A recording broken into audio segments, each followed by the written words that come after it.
নমস্কার, আমি প্রিয়তা। শুরু করছি উত্তরের সংবাদ। প্রথমেই আজকের বিশেষ সংবাদ। সেচ মন্ত্রী আশ্বাস দিল, বাস্তবে কোনো কাজই হয়নি বলে অভিযোগ বাসিন্দাদের। জলঢাকা নদীর ভাঙনে আতঙ্কিত গ্রামবাসীরা। তিস্তার বাঁধ নির্মাণ না হলে ভোট বয়কটের হুঁশিয়ারি দিলেন গ্রামবাসীরা। অপরদিকে বারংবার সেচ দপ্তরে জানিয়েও লাভ হয়নি। নিরুপায় হয়ে ব্রহ্মপুত্র বোর্ডের দ্বারস্থ হয়ে তাদের এখানে নদী ভাঙন পরিস্থিতি পরিদর্শনে এনেছেন বলে দাবি সাংসদ জয়ন্ত রায়ের।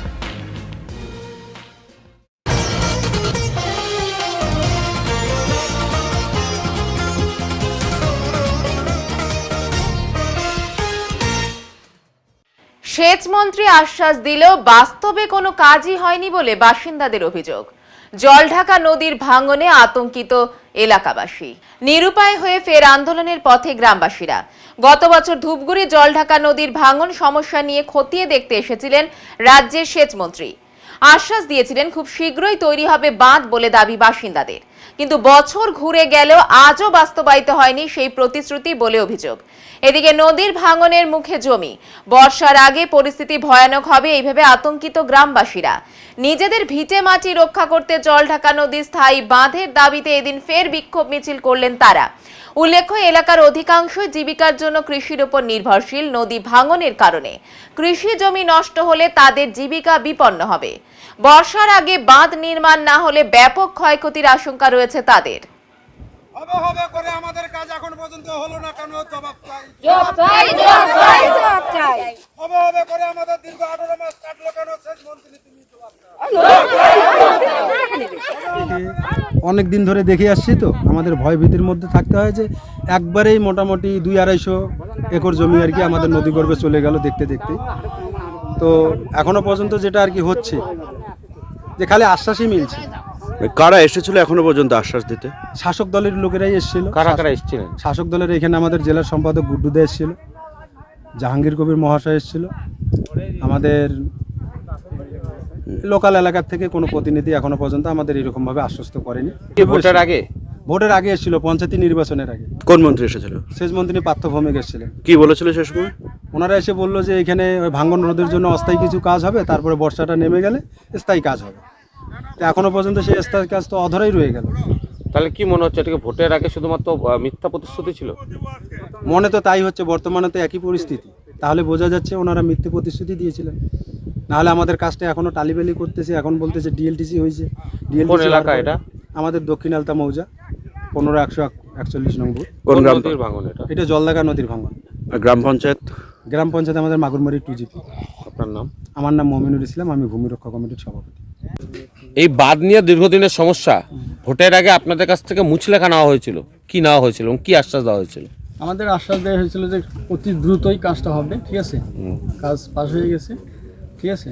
18 মাস আগে কিন্তু আমাদের এটা মানে মন্ত্রী সেবা ছিল, উনি বলে গেছেন যে কাজটা দ্রুতই মানে করে দেওয়া হবে। মুচলেখা কারা নিয়েছিল?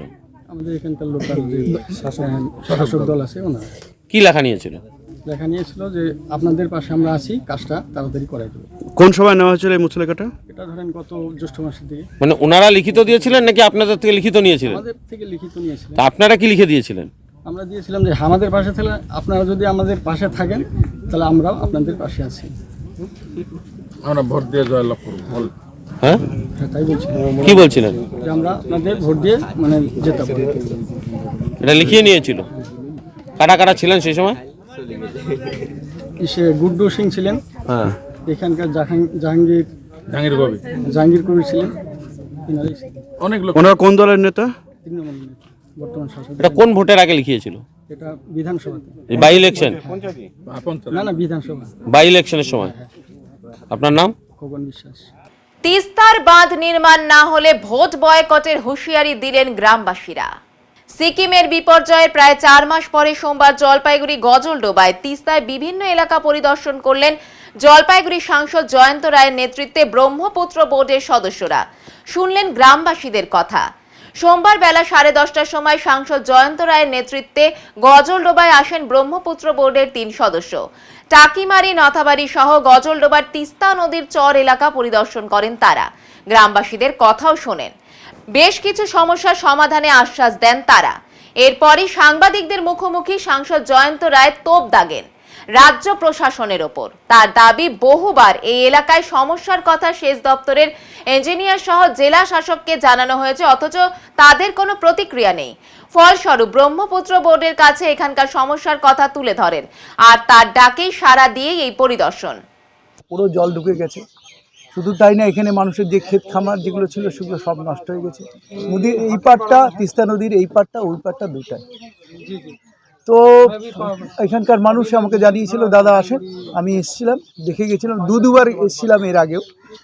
এসে আমি পুরোটা অ্যাসেস করার চেষ্টা করি এবং তারপরে আমি সেন্ট্রাল গভর্নমেন্টের, আমি এখানকার যে ইঞ্জিনিয়ার যারা, ইরিগেশনের ইঞ্জিনিয়ার যারা, এমনকি চিফ ইঞ্জিনিয়ার, এখানকার এক্সিকিউটিভ ইঞ্জিনিয়ার, তাদেরকে জানাই যে আপনারা কী নিচ্ছেন। ওরা বলছে আমরা ব্যবস্থা নিচ্ছি, কিন্তু কবে নেবে না নেবে আমি ঠিক বুঝতে পারছি না। আচ্ছা, তারপরে আমি সোজা চেয়ারম্যান ব্রহ্মপুত্র বোর্ডের কাছে যাই, কারণ ব্রহ্মপুত্র তিস্তা, জলঢাকা, যেগুলো আছে, তোরসা, এগুলো সব কিন্তু তারাই দেখেন।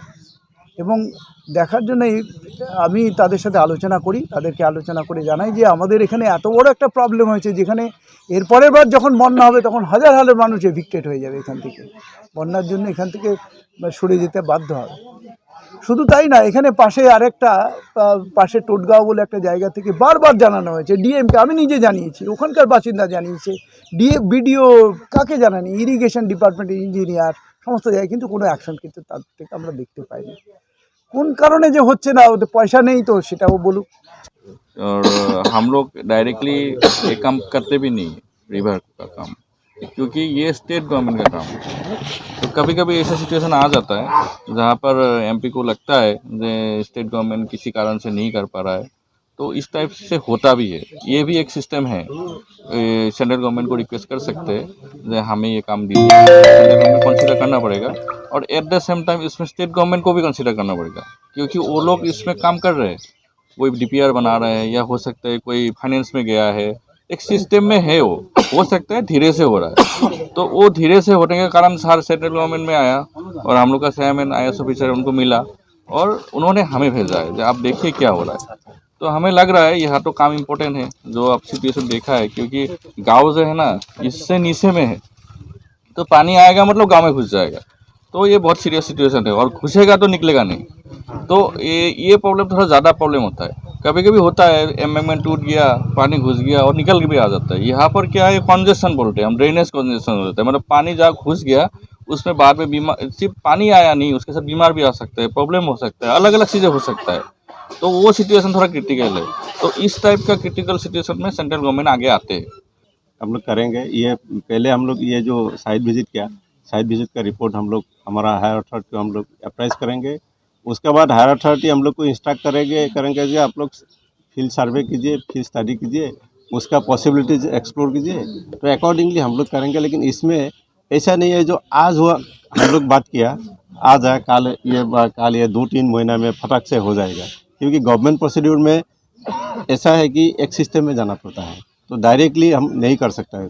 ये जो है ना, आपको कोई सामान चाहिए तो उसमें भी एक सिस्टम फॉलो करके ही आप खरीद सकता है। जो भी करने से मैंने एग्जीक्यूशन जॉब है, तो पहले है कि हम लोग जो स्टेट इरिगेशन डिपार्टमेंट ने क्या किया, तो हम लोग क्या किया है वो हम लोग को सही ढंग से ये करना, विचार करना पड़ेगा। हमारा ऑलरेडी डिप्टी चीफ साहब आप लोग को जितना बताए टेक्निकल एक्सपेक्ट के बारे में, वो एक्चुअली अभी के लिए वो काफ़ी है, तो हम लोग उससे ज़्यादा अभी नहीं कर सकते विदाउट स्टडी। और ये परमानेंट सोल्यूशन के लिए जो भी हम लोग करेंगे, अगर कुछ करने से हम लोग परमानेंट सोल्यूशन के लिए हम लोग करेंगे। ऐसा नहीं है जो हम लोग ये जो है करके गया, फिर नेक्स्ट ईयर उसको ये फिर टूट गया, फिर सेम प्रॉब्लम है, ऐसा नहीं है। इसलिए हम लोग को थोड़ा टाइम लगेगा, और ये हम लोग अप्राइज करेंगे हमारा हायर अथॉरिटी में। हायर अथॉरिटी हम लोग को जैसे इंस्ट्रक्ट करेंगे, तो accordingly we can proceed. Thank you sir. आपका नाम? BR Das, chief engineer, Brahmaputra. অন্যদিকে গ্রামবাসীদের বক্তব্য, সিকিমের বিধ্বংসী ঘটনার ফলে এলাকায় চাষের জমি নষ্ট হয়ে গিয়েছে, ভেঙে গিয়েছে তিস্তার বাঁধ, ফলে গ্রামে ঢুকছে জল, বহুদিন ঘর ছাড়া থাকতে হয়েছে তাদের। প্রশাসনের পক্ষ থেকে কোনো রকম সাহায্য তারা পায়নি, এমনকি ট্রিপলও পায়নি তারা। প্রশাসনের বহু আধিকারিক থেকে নেতা মন্ত্রী বহুবার পরিদর্শনে এসে সমস্যা সমাধানের প্রতিশ্রুতি দিয়ে গিয়েছেন, অথচ সেই প্রতিশ্রুতি বাস্তবায়িত হয়নি। তাই তাদের সমস্যা সমাধান যেই রাজনৈতিক দল করবে আগামী দিনে তার বাক্সেই ভোট পড়বে তারা জানান, অন্যথায় ভোট বয়কটের হুঁশিয়ারি দিলেন তারা। 2008 সালে যখন একটা বস্তার বাদ করে দেওয়া হয়, তারপর থেকে আমরা নিশ্চিন্ত ছিলাম। এবার যে এই যে সিকিমের বন্যার জন্য আমাদের এই সবাই কৃষক, আমরা সারা গ্রামের লোকে কৃষক। এই যে যত টাকার ফসল নষ্ট হয়েছে আমাদের এখন পথে বসা ছাড়া কোনো উপায় নাই। ধরেন 1000 দিয়ে কৃষক, 1000 দিয়ে, আর যা জমি আছে কয়েকশো একর জমি আছে এখানে, কয়েকশো একর, সব ধরনের ফসল এখানে উৎপন্ন হয়। এই ফসলে আমাদের বাইরে সব চলে যায়। আর আজকে আমরা যে অসহায় আছি, আমরা যে কি করব, আমরা কি এই গ্রামে থাকতে পারবো কি না পারবো, আমাদের নিয়ে সন্দেহ আছে। আমাদের এমপি সাহেব আসলে উনি বললো যে হবে, কিন্তু কবে হবে সেটা আমরা নিশ্চিত কেউ বুঝতে পারলাম না। আর আমাদের বক্তব্য একটাই, আমরা সাধারণ লোক হিসেবে বলতেছি, গ্রামবাসী হিসেবে, যদি আমাদের বাদটা যে করে দেবে, যেই পার্টির লিডার হোক না কেন, তাদেরকে আমরা ভোট দিব, পরিষ্কার কথা। আর যদি কেউ না করতে পারে তাহলে আমরা কিন্তু কারোর সঙ্গে নাই, দরকার আমরা ভোট বয়কট করতে বাধ্য হব। ধন্যবাদ। আমার নাম সঞ্জিত বড়ি। দুলাল বিশ্বাস, গদলডাবার স্থায়ী বাসিন্দা, 40 বছর যাবত। কি অবস্থা এখন? অবস্থা তো আমরা তো অসহায়। বিগত যে সিকিমের যে বন্যা, ভয়াবহ বন্যা, আমরা তো পুরো আমাদের ফসল কৃষি জমি একদম পুরো ক্ষতিগ্রস্ত। এই বাঁধের দাবি আমাদের দীর্ঘদিনের, 40 বছরের বাঁধের দাবি। আজ অবধি আমরা কেউ আমাদেরকে সাড়া দিল না, সহায়তা করলো না যে বাঁধটা হবে। আসে নেতা লোক, আসে ঘুরে চলে যায়, আশ্বাস দেয়, বাস এফডি সমাপ্ত। আজকেও আসছিল। 2008 সালে আমাদের বস্তাবাদ করে দেওয়া। তারপরে কি চাইছো তোমরা? আমাদের একটা স্থায়ী বাঁধের অত্যন্ত প্রয়োজন। বহু আমরা গ্রামবাসী, 1000 গ্রামবাসী। আমরা তো সন্দেহ হচ্ছে ভারতবাসী না, এত বড় একটা ক্ষতি হলে, এত বড় একটা বন্যা হয়ে গেলো। সাধারণ প্রথমত একটা প্লাস্টিক তো কমসে কম কোনো সরকার, কিন্তু এমপি কোটা থেকে, বিধায়ক কোটা থেকে একটা সাহায্য তো আমাদের পাওয়া উচিত কমসে কম। আজ অবধি কেউ আসে দেয়নি। মানে কেন্দ্র সরকার, রাজ্য সরকার দুই দিক থেকে বঞ্চিত, একদম কোনো কোঠা থেকে আমরা প্লাস্টিক অবধি, 1 কিলো চিরা অবধি আমরা পাইনি। সম্পূর্ণ জমি, এই সব তো আমাদের কৃষি জমি, কৃষি জমি সব নির্ভর, কৃষির উপরে সব নির্ভর আমাদের বস্তিটা পুরা।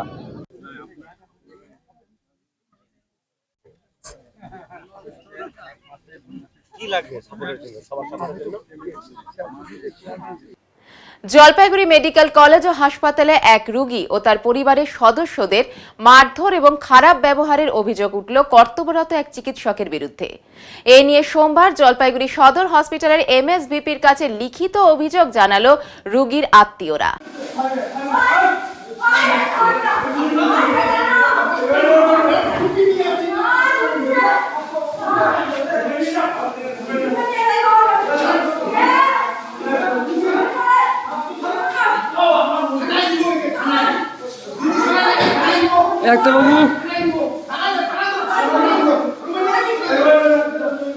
অভিযোগ, ময়নাতলী এলাকার বাসিন্দা দীপালি সরকার রবিবার দুপুরে তার স্বামীর পেটে ব্যথা নিয়ে ধূপগুড়ি গ্রামীণ হাসপাতালে নিয়ে যায়। এরপর তাকে জলপাইগুড়ি মেডিকেল কলেজ ও হাসপাতালে রেফার করা হয়। অভিযোগ, জলপাইগুড়ি মেডিকেল কলেজ ও হাসপাতালে নিয়ে গেলে সেখানকার কর্তব্যরত চিকিৎসকের সাথে বচসা বাঁধে। এরপর কর্তব্যরত চিকিৎসক তাদের পরিবারের সদস্যদের সাথে মারধর করে এবং আটকে রাখে বলে অভিযোগ।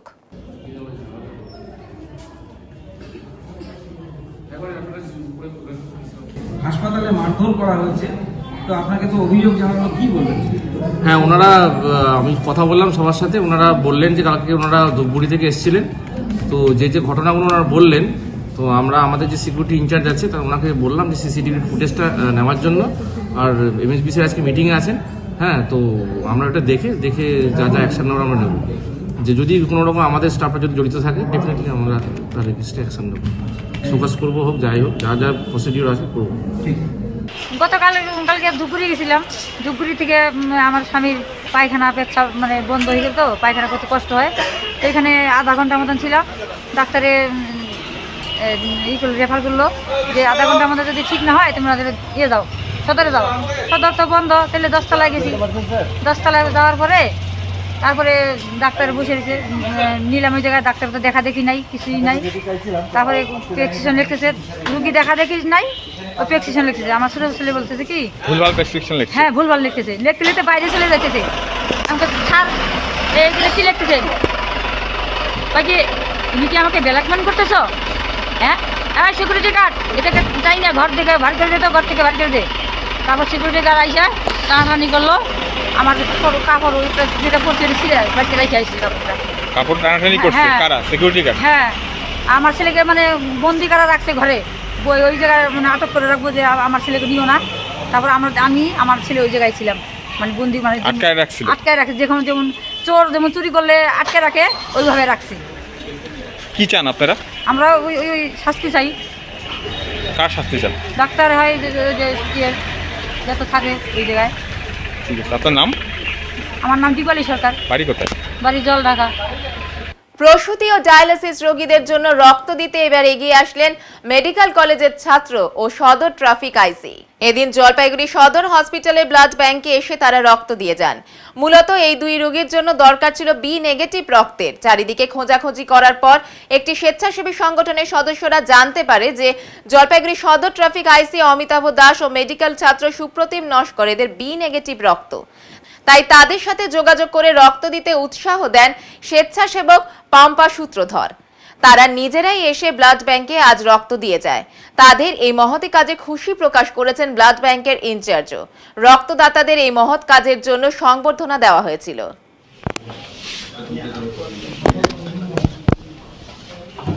থ্যাংক ইউ, অনেক ধন্যবাদ। আমি সমাজের উদ্যোগে একটি কথা বলতে চাই যে রক্তটা আপনারা আজ ডোনেট করছেন সেটি আপনার শরীরে 2 থেকে 3 দিনের মধ্যে আপনার বোন ম্যারো থেকে তৈরি হয়েই যাবে, কিন্তু যে একজন রোগী যার কথা এক্ষুনি স্যার বললেন এদের ক্ষেত্রে এটি জীবনদায়ী। তাই তাদের কাছে আপনারা ভগবানের থেকে কম কিছু নয়। তাই প্রত্যেকটা সময় আপনারা যখন একবার রক্ত দেওয়ার 3 মাস 4 মাস পর আপনারা মনে করবেন যে আপনারা সুস্থ আছেন, স্বাভাবিক আছেন, আপনারা রক্ত দিতে এগিয়ে আসুন, মানুষের উপকার করুন। দুস্থ মানুষের কাছে নিজের সবটুকু বিলিয়ে দিয়ে নিজের রক্ত দানের মাধ্যমে আসলে জীবনদানে উদ্যোগী হন। নামটা কি? আমার নাম সুপ্রদীপ নস্কর।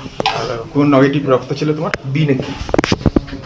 ভীষণই ভালো লাগলো, যেহেতু আমি আউট অফ স্টেশন ছিলাম এবং দুটো পেশেন্ট, একজন প্রেগনেন্সি পেশেন্ট ছিল আর একটা ডায়ালিসিস পেশেন্ট, যার আগামীকাল আমি একটা রক্ত জোগাড় করে দিয়েছিলাম বি নেগেটিভ।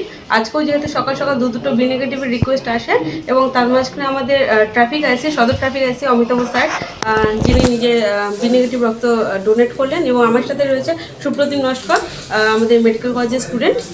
সেখানে ওনারা দুজনেই একসাথে ব্লাড ডোনেট করেছে এবং খুবই খুশি সেই উদ্যোগতা। পম্পা সূত্রধর। খুবই ভালো। হ্যাঁ, এরকম উদ্যোগ যদি হয় আরও বারবার করে তাহলে তো আমজনতার অনেক সুবিধেই হয়। এখন পুলিশরা তো অগ্রণী ভূমিকা গ্রহণ করেছে, সুতরাং এরকম বারবার হোক আমি চাই। রেয়ার গ্রুপ পাওয়া গেল, সেটাও আরও এক্সট্রা গেইন হলো। কি বার্তা দেবেন পম্পাকে? Thank you. কি বার্তা দেবেন সামাজিক মাধ্যমে বা সাধারণ মানুষকে? সাধারণ মানুষকে একটাই বার্তা দেব যে এখন তো যেটা সব থেকে দরকার, দুস্থ এবং নিডি মানুষের পাশে দাঁড়ানোর খুবই দরকার। তার জন্য সব থেকে ফ্রি অফ কস্ট এই যে ব্লাড দেওয়াটা খুব জরুরি, কারণ থ্যালাসেমিয়া, তারপরে আপনার ডায়ালিসিস, ক্যান্সার, এই সমস্ত যে সমস্ত, তারপরে মাদার অ্যান্ড চাইল্ড হাবে, পিপিএইচ, যে সমস্ত মায়েরা মারা যাচ্ছেন, তো তাদের ক্ষেত্রে এই ব্লাড ট্রান্সফিউশন জীবনদায়ীর ব্যাপার। স্যার, আপনাদের মেডিকেল কলেজ এটা খুবই ভালো লক্ষণ। সে এলো তো বটেই, তার সঙ্গে সঙ্গে তার বন্ধুবান্ধবদের নিয়ে আবার আরও আসবে, এটাই চাই আমি। এতে আমাদের জলপাইগুড়ি ব্লাড ব্যাংকের আরও উন্নতি হবে। Thank you. আপনার পুরো নামটা স্যার? আমার নাম Anindra Prakash Ghosh. Thank you sir. Sir, কোন দায়িত্বে আছেন স্যার? আমি এখানকার এমওআইসি, আমি ডাইরেক্টর আরবিটিসি জলপাইগুড়ি। যে কোনো অপ্রীতিকর ঘটনা আটকানোর থেকে শুরু করে নিরাপত্তার দিকে যাতে কোনো রকম ঘাটতি না থাকে তার জন্য বিশেষ উদ্যোগ নিতে চলেছে উচ্চ মাধ্যমিক শিক্ষা সংসদ। উল্লেখ্য, আগামী 16 ফেব্রুয়ারি থেকে শুরু হচ্ছে এবছরের উচ্চ মাধ্যমিক পরীক্ষা। পরীক্ষা চলবে 29 ফেব্রুয়ারি পর্যন্ত। জলপাইগুড়ি জেলায় মোট পরীক্ষার্থীর সংখ্যা প্রায় 18,500 জন। এর মধ্যে ছাত্রীর সংখ্যা 11,000-এরও কিছু বেশি ও ছাত্র রয়েছে 7,500 জন। এই তথ্য দিয়ে আজ উচ্চ মাধ্যমিক পরীক্ষা জলপাইগুড়ি জেলা জয়েন্ট কনভেনর অঞ্জন দাস জানান, পরীক্ষার নিরাপত্তা সংক্রান্ত যাবতীয় বিষয়গুলি গুরুত্ব দিয়ে দেখা হচ্ছে। এবার মোট পরীক্ষা কেন্দ্রের সংখ্যা 75টি, মেন ভেন্যু রয়েছে 17টি। এর মধ্যে 11 11টি স্পর্শকাতর পরীক্ষা কেন্দ্র রয়েছে। পরীক্ষা কেন্দ্রগুলিতে মেটাল ডিটেক্টর, ভিডিওগ্রাফি ছাড়াও উচ্চ মাধ্যমিক শিক্ষা সংসদের তরফে রেডিও ফ্রিকোয়েন্সি ডিটেক্টরের ব্যবহার করা হচ্ছে। এর মাধ্যমে পরীক্ষা কেন্দ্রে 500 মিটারের মধ্যে কোনো মোবাইল ফোন সুইচ অফ অবস্থাতে থাকলেও তা খুঁজে পাওয়া সম্ভব হবে বলে জানান তিনি। চা বাগান ও বনবস্তি এলাকার পরীক্ষার্থীদের জন্য গাড়ির ব্যবস্থা করা হয়েছে। ওইসব এলাকায় পরীক্ষার্থীদের বাড়ি থেকে যেমন পরীক্ষা কেন্দ্রে নিয়ে আসা হবে, ঠিক তেমনি পরীক্ষার পরও ফের গাড়িতে করে আবার বাড়িতে পৌঁছে দেওয়া হবে বলে জানান অঞ্জনবাবু। পরীক্ষার্থীর সংখ্যা টোটাল হচ্ছে 18,500-র মতো। তার মধ্যে 11,000 হচ্ছে ছাত্রী রয়েছে এবং আমাদের 7,500-র মতন আমাদের ছাত্র রয়েছে। টোটাল হচ্ছে 75টি ভেন্যুতে আমাদের এই পরীক্ষাটা হচ্ছে। তার মধ্যে 17টা হচ্ছে মেন ভেন্যু আছে। এ হচ্ছে আমাদের জলপাইগুড়ি জেলার পরীক্ষাটি। আগামী 16ই ফেব্রুয়ারি পরীক্ষা শুরু হচ্ছে, পরীক্ষা শেষ হবে হচ্ছে 29শে ফেব্রুয়ারি। এই ভেন্যুগুলোর মধ্যে আমাদের 11টি ভেন্যু হচ্ছে সেন্সিটিভ ভেন্যু আছে। সেই ভেন্যুগুলোতে আমরা স্পেশাল নিরাপত্তার ব্যবস্থা করেছি। মেটাল ডিটেক্টর থাকছে, ভিডিওগ্রাফি থাকছে। এছাড়াও এবার উচ্চ মাধ্যমিক শিক্ষা সংসদ একটি ইলেকট্রনিক্স ডিভাইসের সাহায্যে নিরাপত্তার বিষয়টি খতিয়ে দেখছে। সেটা হচ্ছে RFD, রেডিও ফ্রিকোয়েন্সি ডিটেক্টর, যার মাধ্যমে সেই মেশিনটি যেখানে থাকবে তার 50 মিটারের মধ্যে কোনো জায়গায় যদি কোনো মোবাইল ব্যবহার হয়, সেটা সুইচ অফ মোডে থাকলেও সেই মোবাইলটা কিন্তু আমরা উদ্ধার করতে পারবো। এই ব্যাপারে ছাত্রছাত্রী অভিভাবকদেরকে একটু সচেতন করছি যে কোনো মতেই ছেলেমেয়েরা যাতে মোবাইল ফোন নিয়ে পরীক্ষা সেন্টারে না যায়, এই জিনিসটি আপনারা লক্ষ্য রাখবেন। এবং শিক্ষক শিক্ষিকাদেরও আবেদন থাকলো যে মোবাইল ফোনটা সুইচ অফ অবস্থায় থাকলেও কিন্তু আমাদের মেশিনে ধরা পড়বে। কোনোভাবেই যাতে কেউ মোবাইল ফোন নিয়ে ক্লাসে না ঢুকে, এই জিনিসটা আপনারা সতর্ক দৃষ্টি রাখবেন। মাধ্যমিকের মতো উচ্চ মাধ্যমিকেও 9টা 45-এ পরীক্ষা শুরু হচ্ছে, 1টায় শেষ হবে। মাধ্যমিকের সাথে এখানে একটা ছোট্ট পার্থক্য আছে। মাধ্যমিকে 9টা 45-এ যেমন প্রশ্ন দেওয়া হতো, খাতা দেওয়া হতো 9টা 55-তে, লেখা শুরু করতো 10টায়। উচ্চ মাধ্যমিকের ক্ষেত্রে নিয়মটা একটু পরিবর্তন আছে। আমরা 9টা 45-এ খাতা এবং প্রশ্ন উভয়ই দিয়ে দিব। ছেলেমেয়েরা 9টা 45 থেকেই পরীক্ষা শুরু করতে পারে। অর্থাৎ উচ্চ মাধ্যমিক পরীক্ষা 3 ঘন্টা 15 মিনিট সময় তাদের জন্য দেওয়া হচ্ছে। এখনো পর্যন্ত কোনো অসুস্থ বা সংশোধনাগারে পরীক্ষা দেওয়া কোনো পরীক্ষা না, এখনও অবধি আমাদের অসুস্থ কোনো খবর এই মুহূর্তে নেই। আমরা পরীক্ষার দিন আগের দিন জানতে পারবো কোনো অসুস্থ পেশেন্ট কোথাও রয়েছে কিনা। তবে সংশোধনাগারে 2 জন পরীক্ষার্থী থাকার কথা, এখনও সেই ব্যাপারটা আমাদেরকে জেলা প্রশাসন কনফার্ম করেনি। করলে আমরা অবশ্যই সেখানে পরীক্ষার ব্যবস্থা করব। ছাত্রী অভিভাবকদের উদ্দেশ্যে কী বলবেন? ছাত্রছাত্রী অভিভাবকদের উদ্দেশ্যে বলবো যে আপনারা একদম নিশ্চিন্তে থাকুন। পরীক্ষা ব্যবস্থা সুষ্ঠুভাবে পরিচালনা করবার জন্য জলপাইগুড়ি জেলা প্রশাসনের পক্ষ থেকে যা যা উদ্যোগ নেওয়ার দরকার সমস্ত কিছু নেওয়া হয়েছে। আমরা বন বিভাগের তৎপরতায় ফরেস্ট বিভাগ বস্তিতে যে সমস্ত ছেলেমেয়েরা রয়েছে তাদের জন্য আমরা স্পেশাল গাড়ির ব্যবস্থা করেছি। ফরেস্ট ডিপার্টমেন্ট সেখান থেকে ছেলেমেয়েদেরকে তুলে নিয়ে পরীক্ষা দিয়ে আবার পরীক্ষার পরে তাদের বাড়িতে পৌঁছে দেওয়ার ব্যবস্থা করছে। এছাড়াও চা বাগান এলাকা এবং প্রত্যন্ত এলাকাগুলোতে আমাদের RTOর উদ্যোগে বিভিন্ন রুটে স্পেশাল গাড়ি এবং স্পেশাল ম্যাজিকের ব্যবস্থা করা হয়েছে, যাতে ছাত্রছাত্রীদের পরীক্ষা হলে পৌঁছাতে কোনো রকম অসুবিধা না হয়। এবং আমাদের জলপাইগুড়ি জেলা প্রশাসন সর্বতোভাবে সহযোগিতা করছে। কোনো জায়গায় কোনো রকম অসুবিধা যাতে ছাত্রছাত্রীদের না হয় সেই জিনিসটা আমরা গুরুত্ব সহকারে দেখছি। আমার নাম হচ্ছে অঞ্জন দাস, উচ্চ মাধ্যমিক পরীক্ষা জয়েন্ট কনভেনার জলপাইগুড়ি জেলা। এবার নিয়ে নিচ্ছি ছোট্ট একটি বিরতি, সঙ্গে থাকুন, ফিরে আসছি একটু পরে। সব সময় সব দিকের সব খবর পেতে সাবস্ক্রাইব করুন, বেল আইকনটি প্রেস করে আপডেট থাকুন।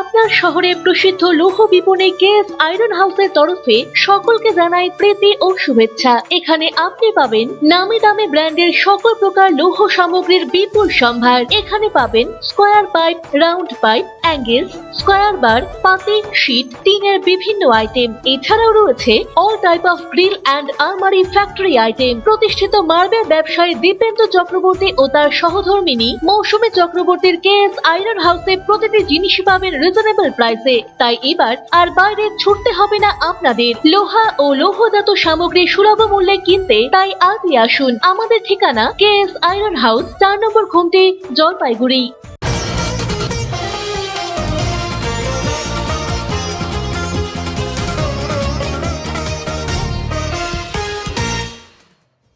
স্বনির্ভর গোষ্ঠীর মহিলাদের মুরগি পালনের শিক্ষার পাশাপাশি মুরগির ছানাও তাদের হাতে তুলে দেওয়া হলো।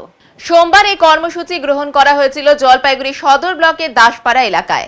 এদিন জলপাইগুড়ি মোহিতনগর রোপণ ফসল গবেষণা কেন্দ্রের সহযোগিতায় 100 জন স্বনির্ভর গোষ্ঠীর মহিলাদের নিয়ে মুরগি পালনের ওপর প্রশিক্ষণ শিবির অনুষ্ঠিত হয় দাসপাড়ায়। এদিনের প্রশিক্ষণ শিবিরে উপস্থিত ছিলেন রোপণ ফসল গবেষণা কেন্দ্রের প্রধান বিজ্ঞানী ডক্টর অরুণ কুমার শীট ও ডক্টর প্রদীপ সাহা, এলাকার ফার্মার্স ক্লাবের তরফে দশরথ দাস প্রমুখ। প্রশিক্ষণ শেষে উপস্থিত স্বনির্ভর গোষ্ঠীর 100 জন মহিলাদের 10টি করে মুরগির ছানা প্রদান করা হয়। এদিন একসাথে প্রশিক্ষণ ও মুরগির ছানা হাতে পেয়ে খুশি স্বনির্ভর দলের মহিলারা। উল্লেখ্য, কেন্দ্রীয় সরকারের এটি একটি প্রজেক্ট। আগামীতে তারা যাতে মুরগি প্রতিপালনের মাধ্যমে আরো স্বনির্ভর হতে পারেন তার জন্যই এমন উদ্যোগ নেওয়া হয়েছে বলে জানা গিয়েছে। আজকে কেন্দ্রীয় রোপণ ফসল অনুসন্ধান সংস্থা মোহিতনগর গবেষণা কেন্দ্রের পরিচালনায় দাসপাড়া ফার্মার্স ক্লাব প্রাঙ্গণে প্রায় 100 জন শিডিউল কাস্ট কমিউনিটিভুক্ত মহিলাদের আমরা 10টা করে মুরগির বাচ্চা প্রদান করলাম।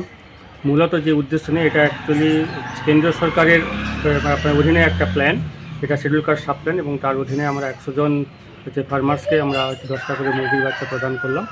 এবং মেন উদ্দেশ্য সেটা হচ্ছে গিয়ে না যাতে তারা যাতে স্বাবলম্বী হতে পারে, আর্থিক দিক থেকে স্বাবলম্বী হতে পারে এই ধরনের মুরগি পালন করে, সেই উদ্দেশ্য নিয়ে। এবং তার জন্য আমরা আজকে একটা প্রশিক্ষণের ব্যবস্থা করেছিলাম। মোহিতনগরের যে মুরগি খামারের যিনি ইনচার্জ রয়েছেন ডক্টর প্রদীপ সাহা, ওনার তত্ত্বাবধানে আজকে আমরা একটা প্রশিক্ষণ দিলাম যে কীভাবে মুরগি পালন করা দরকার বিজ্ঞানসম্মতভাবে, এবং সেখান থেকে কিভাবে লাভ ওঠানো সম্ভব, এবং তার সঙ্গে রোগ এবং রোগ এবং আরও অন্যান্য যে সমস্ত সমস্যাগুলো চলে আসে সেগুলো কিভাবে কোন সময় দমন করা দরকার, প্লাস কোন স্টেজে মুরগিগুলোকে কী ধরনের খাবার প্রদান করলে সেখান থেকে তাদের বৃদ্ধি এবং ডিম দেওয়ার প্রবণতা বাড়বে, সেই সমস্ত নিয়ে আমরা একটা ট্রেনিং প্রোগ্রাম আজকে আয়োজন করেছি। এবং মূলত আমাদেরকে সহযোগিতা করেছেন দাসপাড়া ফার্মার্স ক্লাবের ডাইরেক্টর শ্রী দশরথ দাস মহাশয়। আমরা তাদের কাছে কৃতজ্ঞ। এবং তার সঙ্গে আজকের এই যে অনুষ্ঠানটা, যদি যে সমস্ত 100 জন মহিলাকে আমরা মুরগির বাচ্চা আজকে আমরা প্রদান করলাম, তারা সেটাকে ভালো রকমভাবে পালন করে তারা যদি স্বাবলম্বী হতে পারে এবং তার সঙ্গে তাদের যে পুষ্টি যেটা রয়েছে সেটা যদি সুনিশ্চিত করতে পারে, তাহলেই সেটা কেন্দ্র সরকারের যে যোজনা, সেই যোজনার সাথে সার্থক হবে। আমার নাম ডক্টর অরুণ কুমার শীট, আমি বিজ্ঞানী প্রভারী, কেন্দ্রীয় রোপণ ফসল অনুসন্ধান সংস্থা, মোহিতনগর গবেষণা কেন্দ্র। শহর ব্লক তৃণমূল যুব কংগ্রেসের পক্ষ থেকে জলপাইগুড়ি কোতোয়ালি থানার নবনিযুক্ত আইসি সঞ্জয় দত্তকে সংবর্ধনা জ্ঞাপন করা হলো। উপস্থিত ছিলেন জলপাইগুড়ি শহর ব্লক তৃণমূল যুব কংগ্রেসের সহসভাপতি মিঠুন সেন, সাধারণ সম্পাদক সৌভিক ভট্টাচার্য, শুভঙ্কর দে, দেবরাজ দাস, আশিস চক্রবর্তী সহ 13টি ওয়ার্ডের যুব তৃণমূল কংগ্রেস কর্মীরা।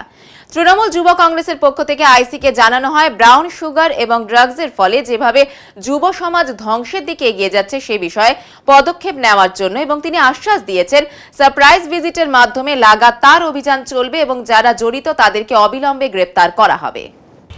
আজকে শহর ব্লক তৃণমূল যুব কংগ্রেসের পক্ষ থেকে এবং ভাইস প্রেসিডেন্ট যুব তৃণমূল কংগ্রেসের জেনারেল সেক্রেটারি এবং সকল ওয়ার্ডে বিভিন্ন ওয়ার্ডে তৃণমূল যুব কংগ্রেস কর্মীদের নিয়ে আজকে আমরা আমাদের যে জলপাইগুড়ি কোতোয়ালি নবনিযুক্ত আইসি সাহেব সঞ্জয় দত্ত মহাশয়, তিনি ওনাকে আজকে সম্বর্ধনা করা হলো।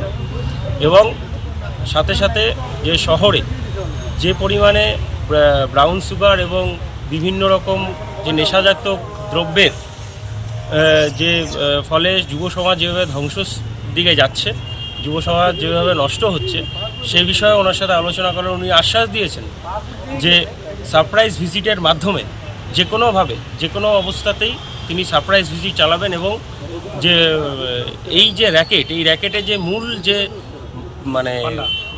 মূল যে যার মাথা, তাকে অবিলম্বে কিন্তু গ্রেপ্তার করা হবে। এবং আমরা ওনাকে জানিয়েছি এবং উনি আমাদেরকে আশ্বস্ত করেছেন এবং সমস্ত রকম খুবই ভালো এবং তা আমাদেরকে আশ্বস্ত দিয়েছেন যে যুব সমাজের প্রতি ওনারও খুবই আগ্রহ, খুবই ইচ্ছা যে যুব সমাজকে ডেভেলপ করার, যুব সমাজের প্রতি ওনার প্রচুর ফোকাস রয়েছে। এই দেখে আমার ভালো লাগলো। এই আজকে সম্বর্ধনা অনুষ্ঠান এগিয়ে এসেছে। শৈশবের স্মৃতি এবার ভেসে উঠবে জলপাইগুড়ি তিস্তা নদীর ধারে নীল আকাশে। সরস্বতী পুজোর দিনই নীল আকাশে উড়ে বেড়াবে রং বেরঙের ঘুড়ি। একসময় পাড়ার ছেলেমেয়েরা পড়াশোনার ফাঁকে সুযোগ পেলেই মাঠে ময়দানে ঘুড়ি নিয়ে ছুটতো। এখন তার উল্টো, ছেলেমেয়েরা স্মার্টফোন নিয়ে সময় কাটান শুধু নিজেদের একটু আনন্দ নিতে অথবা নিজেকে মৌনতার মধ্য দিয়ে জীবন কাটাতে। তা থেকে মুক্তি পেতে নিজেও আনন্দ লাভ করুন, অন্যকেও আনন্দ করার সুযোগ দিন। আর এই অনাবিল আনন্দ দিতে এবার ঘুড়ি উড়ানো উৎসবের আয়োজন চলেছে জলপাইগুড়ি প্রকৃতি প্রেমী সংস্থার উদ্যোগে। স্থানীয় দুই ঘুড়ি কারিগর নিখিল বিশ্বাস ও নাথুরাম বাউল বলেন, ছোটবেলায় নিজের হাতে ঘুড়ি তৈরি করে উড়িয়েছি, এবার ঘুড়ি উৎসবের জন্য ঘুড়ি তৈরি করতে পেরে খুবই ভালো লাগছে। এ বিষয়ে জলপাইগুড়ি প্রকৃতি প্রেমী সংস্থার কনভেনার দীপাঞ্জন বক্সি বলেন, চাইনিজ মাঞ্জা ও প্লাস্টিকের মাঞ্জা সুতো আমাদের এই ঘুড়ি উৎসবে নিষিদ্ধ। করলা নদী স্বচ্ছতা রাখার পাশাপাশি জলপাইগুড়ি জুবলি পার্ক সংলগ্ন তিস্তা নদীর ধারে পশু পাখি ও মানুষদের যাতে কোনো রকম ক্ষতি না হয় তার কথা চিন্তা করে স্বচ্ছতা বজায় রেখে পরিবেশ বান্ধব সুতো দিয়ে উড়ানো হবে অসংখ্য ঘুড়ি, সব কাগজের ঘুড়ি। মোট 500 পিস ঘুড়ি এসেছে। ঘুড়ির ডিজাইনগুলোর নাম পেটকাটি, চাঁদিয়াল, মোমবাতি, বগ্গা, ময়ূরপঙ্খী, মুখপোড়া, চাপরাস, চৌরঙ্গি ও বলমার। এছাড়াও এদিন স্থানীয় বাসিন্দাদের হাতে তৈরি বড় উড়োজাহাজ ঘুড়ি, চিল ঘুড়ি, বক্স ঘুড়ি, ঝাপ ঘুড়িও থাকছে ঢোল ঘুড়ি, যার উচ্চতা 5 ফুট লম্বা ও 2 ফুট চওড়ায়। উড়বে জলপাইগুড়ির আকাশে, যা দেখতে উৎসুক জনতার ভিড় পড়বে বলে জানান উদ্যোক্তারা। হ্যাঁ কাকু, বলছি যে আপনাকে দেখছি ঘুড়ি তৈরি করছেন, কাদের জন্য, কেন এই ঘুড়ি তৈরি করছেন? এই প্রকৃতি প্রেমী সেজন্য সামনে একটা প্রোগ্রাম আছে, সেই প্রোগ্রামের জন্য ঘুড়ি বানাচ্ছে। মানে ঘুড়ি উৎসব, মানে এর আগেও জলপাইতে ঘুড়ি উৎসবে আপনি ঘুড়ি বানিয়েছিলেন? না, এর আগে আমি বানাইনি। আজকে কি কি ঘুড়ি বানাচ্ছেন আপনি? এখানে 3 রকম চিল ঘুরতে আছে, আর একটা জাহাজ ঘুরতে আছে, আর একটা পতঙ্গ। মানে আপনি তো এখন কত বয়স হবে আপনার? 63 বছর। আপনি কি এই ঘুড়ি উড়িয়েছিলেন আগে? এর আগে উড়িয়েছি। এখন কি জলপাইগুড়ি আকাশে ঘুড়ি দেখা যায়? না, এখন তো দেখা যায় না। কেন, কারণটা কি? না, এখন না। কারণটা কেন, কি কারণটা? এখন তো মোবাইলের যুগ এসে গেছে, ওই জন্যই হয় না। মোবাইল টিভিতে দেখা যাচ্ছে, ওর কারণে ছেলেমেয়েরা সারাদিন। হ্যাঁ হ্যাঁ, মোবাইলের জন্যই মানে ওরা সব আর কি ঘুড়ি উড়ানো বাধ্য আর কি। কি বলবেন এই যে আগামী প্রজন্মের ছেলে মেয়েদের এই ঘুড়ি উড়ানো বিষয় নিয়ে কি বলবেন? এখন ঘুড়ি কতটা মানুষকে আনন্দ দেয়? এখন দেখি তৈরি করলাম, কিরকম আনন্দ দেয় সেটা আমি তো বলতে পারবো না, দর্শকে বলতে পারবে আনন্দ কিরকম পায়। কি নাম আপনার? আমার নাম নিখিল বিশ্বাস। চাই তারা যাতে ইন্সপায়ার হয়, তারা যাতে খোলা আকাশকে দেখে, ঘুড়ি যাতে উড়ায় সুন্দরভাবে। আর গোটা শহরকে নিমন্ত্রণের জন্য, গোটা শহরের আমন্ত্রণ। কাদের উদ্যোগে এই ঘুড়ি উৎসব হচ্ছে, আর কোথায় হবে, আর কিভাবে হবে যদি একটু বলেন? প্রকৃতি প্রেমী জলপাইগুড়ি আমাদের সংগঠন, এর উদ্যোগে আমরা এই ঘুড়ি উৎসব পরিচালনা করছি। এটা 14ই ফেব্রুয়ারি মানে সরস্বতী পুজোর দিন দুপুর 12টা থেকে শুরু করে সন্ধে অবধি চলবে জুবলি পার্কে, তিস্তার যে পার আছে চড়ে আর কি। মূলত কোন কোন ঘুড়িগুলো এদিন এই আকাশে উড়বে? এখানে বড় ঘুড়ির মধ্যে যেগুলো উড়বে সেগুলো হচ্ছে ঢোল ঘুড়ি বা বাক্স ঘুড়ি যেটাকে বলে, ঝাপ ঘুড়ি, চিল ঘুড়ি, যেগুলো ট্র্যাডিশনাল আগে উঠতো এখন দেখা যায় না, সেই সমস্ত ঘুড়িগুলো তৈরি হচ্ছে। আর এছাড়া কাগজের ঘুড়ি, স্পেশালি কম্পিটিশন খেলার যে ঘুড়িগুলো সেগুলো বারেলির থেকে মাঞ্জা আসছে, কটন মাঞ্জা যেগুলো পারমিটেড মাঞ্জা আর কি, সেই সমস্ত মাঞ্জাগুলো আসছে। আমরা চাইনিজ মাঞ্জা সুতো এবং নাইলনের মাঞ্জা সুতোর ঘোর বিরোধ করি আর কি, কারণ এতে পরিবেশের ক্ষতি হয়, পাখি বা জানোয়ারের ক্ষতি হয়, কাটাকাটি খেলে যখন ছিঁড়ে যায় সুতোগুলো, সেই জন্য। তো আমরা অনলি 6 তারের যে সুতো হয় পারমিটেড সুতো, কটন মাঞ্জা, সেই মাঞ্জাগুলো বারেলির থেকে ফেমাস মেকারদের থেকে। আর মূলত কারা কারা অংশগ্রহণ করছেন এখানে? পুরো জলপাইগুড়ি অংশগ্রহণ করবেন, যারা ঘুড়িপ্রেমী মানুষরা আছে, সমস্ত ক্লাব, সকলকে বলা হবে যারা একসময় ঘুড়ি ওড়াতেন এখানে, আমাদের বয়সী যারা আছে আর কি, সকলকেই বলা হবে। এবং যারা ইন্টারেস্টেড বা যারা জানেন এই খেলাটা, তারা যেন অংশগ্রহণ করে, সকলে সামিল হয়। আমরা এই। আপনার নাম আর কোন দায়িত্ব? আমার নাম দীপাঞ্জন বক্সি, আমি প্রকৃতি প্রেমী জলপাইগুড়ি সংগঠনের কনভেনার। এবার নিয়ে নিচ্ছি ছোট্ট একটি বিরতি, সঙ্গে থাকুন, ফিরে আসছি একটু পরে। সব সময় সব দিকের সব খবর পেতে সাবস্ক্রাইব করুন, বেল আইকনটি প্রেস করে আপডেট থাকুন।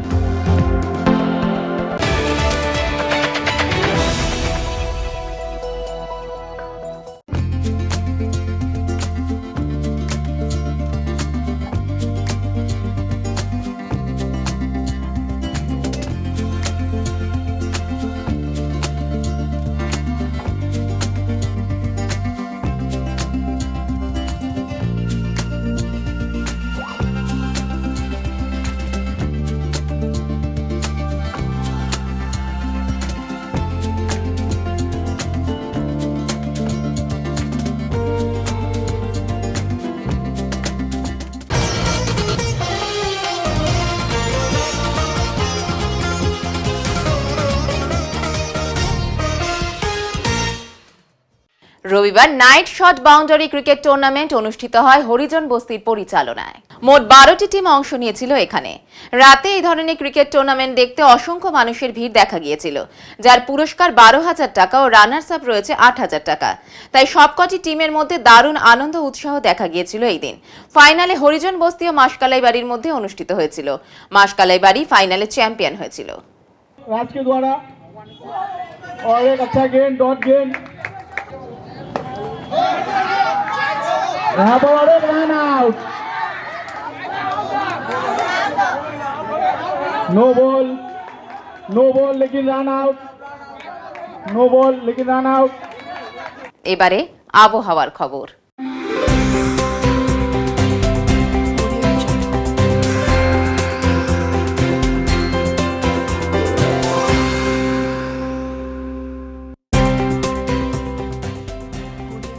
কেন্দ্রীয় আবহাওয়া দপ্তরের জলপাইগুড়ি কেন্দ্র থেকে পাওয়া তথ্য অনুযায়ী সোমবার দিনে সর্বোচ্চ তাপমাত্রা ছিল 30.1 ডিগ্রি সেলসিয়াস ও সর্বনিম্ন তাপমাত্রা ছিল 9.4 ডিগ্রি সেলসিয়াস।